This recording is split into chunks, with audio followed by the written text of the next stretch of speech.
OK, we'll stay with a related topic. That's immigration. How about Europe? It is, of course, the other key battleground between the Conservatives and UKIP. Well, one Tory MP right here in the South East has taken it upon himself to hold his very own EU referendum, something the Tories have pledged to hold if they win the next election. He joins me from Chatham. Mark Reckless, is it really a referendum? I mean, that's hyperbole. It's just a poll, isn't it? Or a survey at best?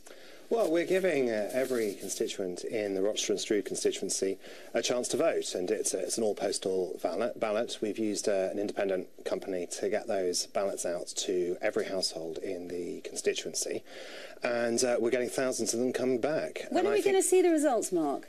Well, I've said that we would announce the result before the European election, and in due course we'll give a date at which the ballot will close, and we will collate the results, check that everyone is on the electoral register, and then we'll make an announcement of the result, because no one under the age of 56 has had a chance to vote on this. And ultimately now the Conservative Party is pledged to give a referendum on our membership of the EU. That's something I've campaigned for throughout my adult life. Yeah, but that's why I'm curious about why you're doing your little local one, because wouldn't a loyal Tory point their constituents in the direction of the real national referendum, as you say, offered by your own party, if they win the next general election?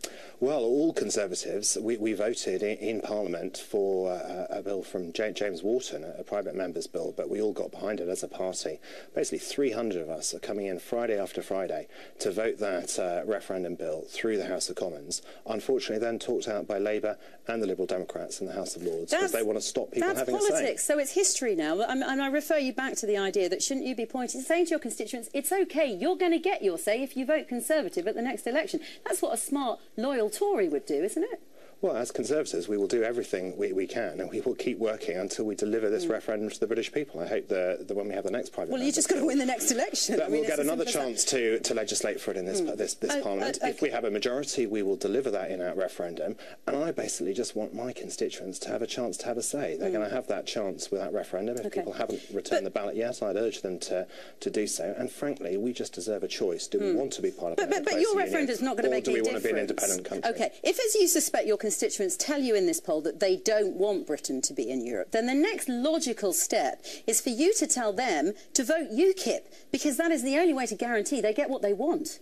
Well, if people want to have a referendum, if people want to vote for an independent But you Britain... haven't asked them, hold on, you haven't asked them, do you want a referendum? You've asked them, do you want to be in Europe or out of Europe? Now, if they say they want to be out of Europe, which is what you've been suggesting is going to happen, then you need to then tell them to vote UKIP, because that's the only way they'll definitely get that, out of Europe. No, that's quite wrong, because in order to get an independent Britain, we need a majority in the House of Commons to deliver a national referendum in which everyone, not just in Rochester and Stroud, but in the whole of the country, can have a vote. And when they have that vote, if they want an independent Britain, they need a Conservative majority government that will deliver that referendum and give them that chance to vote for an independent country. OK, let's bring our guests in. Janice Atkinson, Nigel Farage has said he's going to thank Mark enormously if he manages to increase UKIP's vote in the European elections. David Cameron won't be thanking him.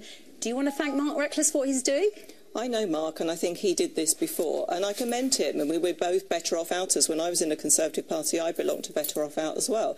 But I can understand why Mark's doing it, because we don't actually believe... But you're going to benefit, not the Tories, aren't you? I think he doesn't believe that David Cameron will give us a referendum, because he's cast iron Dave and he backed out on the Lisbon Treaty. So Mark is using this as leverage, because the majority of your MPs, Mark, in Westminster want to stay in Europe, and David Cameron wants to stay in Europe, and you know that actually you can't negotiate any treaties because you have to have the other 27 countries that agree with you. Well, hold on. Let's bring another Tory MP in on this and ask him what he thinks. Henry Smith, is what Mark Reckless is doing helpful?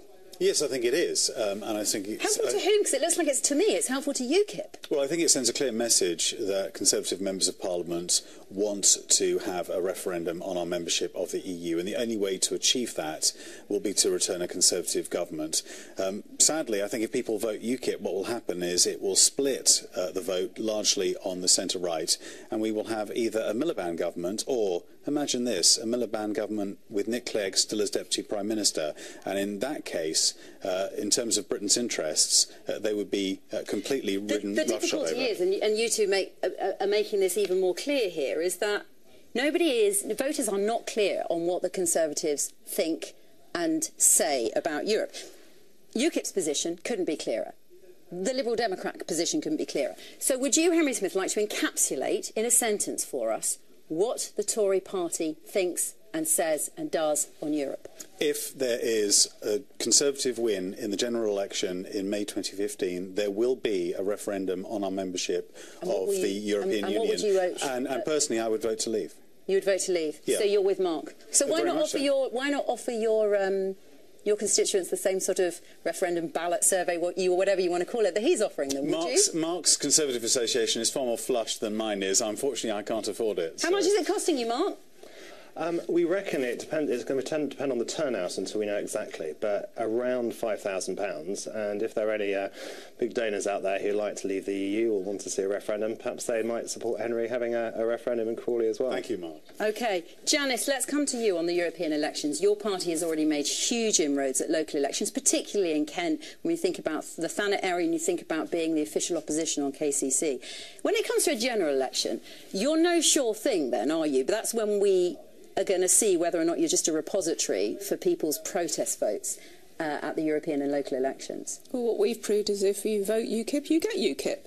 And our own polling has showed, and national polling has showed, that we're actually number 2. We're neck and neck with Labour now in Folkestone and Hyde, and South Thanet and North Thanet. So what we say, vote Tory, get Labour. Do you think, though, that whether or not you make an earthquake, and it would see you elected as an MEP if there's an earthquake in the European elections, do you really think that can translate into MPs in a general election next year? It's difficult for us because of first past the post. I've long been a proponent of proportional representation. I headed up Conservative Action. You're in the wrong party as well. No, I headed up Conservative Action for Electoral Reform, and we had our referendum. AV wasn't the right vote. So we actually believe that proportional representation, that's not going to happen. But our own polling is showing that actually if you do vote UKIP, you will get UKIP, as you've said, on Kent, and also we're the official opposition on West Sussex as well. OK. Nigel Farage talked this week, Henry, about a growing Tory terror of UKIP's rising popularity. Are you terrified?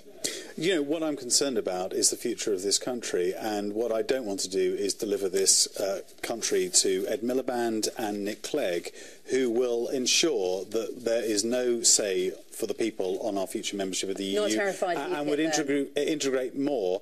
I don't think UKIP is helpful in this argument, but I recognise that they're there, and we need to keep on getting the point across that a Conservative government will provide a referendum. I must at this point thank Mark Reckless very much for joining us today.